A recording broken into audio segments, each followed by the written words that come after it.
ever been a society as self-centered as this? Has there ever been a society this egotistical, this consumed with its own agenda? Pride and self is elevated and exalted. It has been for years and years and years. Psychologists have created this thing called self-esteem.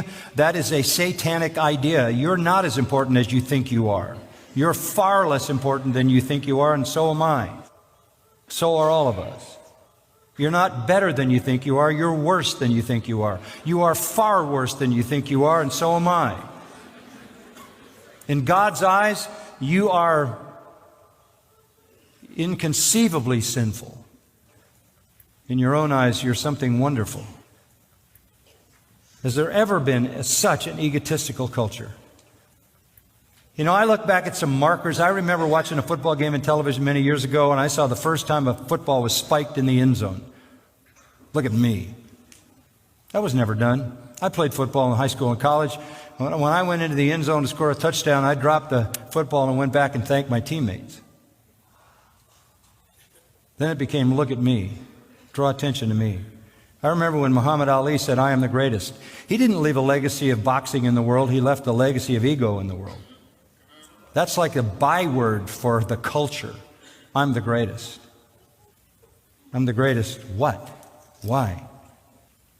He took a whole generation and moved them into the psychology of self-esteem. God hates pride. He hates haughty eyes. It destroys love. It destroys relationships, all of them. What is the killer of all relationships? Pride. Pride kills all relationships. It kills care, it kills sacrifice, it kills kindness, it kills the supreme virtue of all virtues, humility. Only humble people love. That's why Proverbs 8:13 says, pride and arrogance I hate, says the Lord. Proverbs 11:2 says, when pride comes, then comes dishonor. It does the opposite. You notice that? When pride comes, then comes dishonor. Pride doesn't honor you, it dishonors you. Proverbs 13:10 says, through pride comes strife, because it destroys relationships. Proverbs 16:18, pride goes before destruction. Proverbs 29:23, a man's pride shall bring him low. And then it says, honor belongs to the humble. James and Peter both said in the New Testament, God exalts the humble and abases the proud. Only humble people love. Only humble people build meaningful relationships.